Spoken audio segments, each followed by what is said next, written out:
Hello viewers, কেমন আছেন সবাই? আজকের ভিডিওতে আমি তৃতীয় গণবিজ্ঞপ্তিতে অনলাইনে আবেদনের ক্ষেত্রে অনেক প্রার্থী আমাকে একটা প্রশ্ন করছেন, আর সেটা হচ্ছে আপনারা নিবন্ধন পরীক্ষার জন্য যখন ফর্ম পূরণ করছিলেন তখন আপনাদের ফর্ম পূরণে কিছু ভুল হয়েছিল। সেই ভুল তথ্য এখন আপনার NTRCA সার্টিফিকেটে এসে গেছে।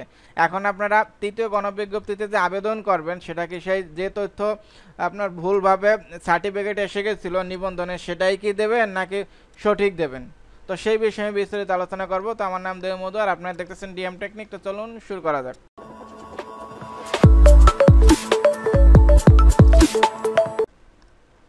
তো এই বিষয়ে কিন্তু আপনার NTRCA আপনার খুব ক্লিয়ারলি বলে দিচ্ছে যে কি করবেন। দেখেন সেটা কি বলছে, এখান থেকে যে বলে দিয়েছে আবেদন ফর্ম অর্থাৎ তৃতীয় গণবিজ্ঞপ্তিতে যে আবেদন ফর্মটা পূরণ করবেন সেই সময় নামের বানান সহ অন্যান্য তথ্যাদি নিবন্ধন পরীক্ষার ফর্ম পূরণের সময় প্রদত্ত তথ্যের অনুরূপ হতে হবে। নামের বানান ভুল করে দিলে কম্পিউটার প্রসেসিংয়ে বিভ্রাট ঘটবে, আর তার দায় NTRCA নেবে না।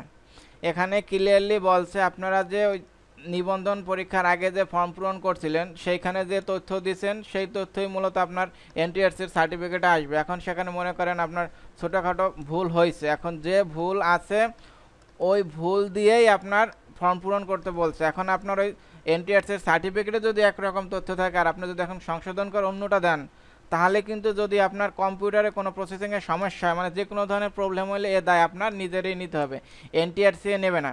এখন কথা হলো আপনার NTRCA অনুরূপ যা ছিল আমার সাজেশন সেইভাবেই দেবেন। পরবর্তীতে যদি দরকার হয় আপনারা সেটা সংশোধন করে নেবেন, কিন্তু এখন যদি আপনারা দুই রকম তথ্য দেন তাহলে যদি আপনার কপাল খারাপ হয়, যদি কোনো সমস্যা হয় তাহলে কিন্তু সেই দায় NTRCA নেবে না। তো এরপরে যদি আপনাদের কোনো কোশ্চেন থাকে NTRCA আপনার যে হেল্পলাইন আছে সেখানে ফোন দিয়ে এটা জানতে পারেন। তো এই ছিল আমার ভিডিওটা যদি আপনাদের বুঝতে কোনো সমস্যা হয় তাহলে কমেন্ট করবেন, আমি রিপ্লাই দেবো। ভালো থাকবেন সবাই, নিজের খেয়াল রাখবেন। Thank you, bye, take care.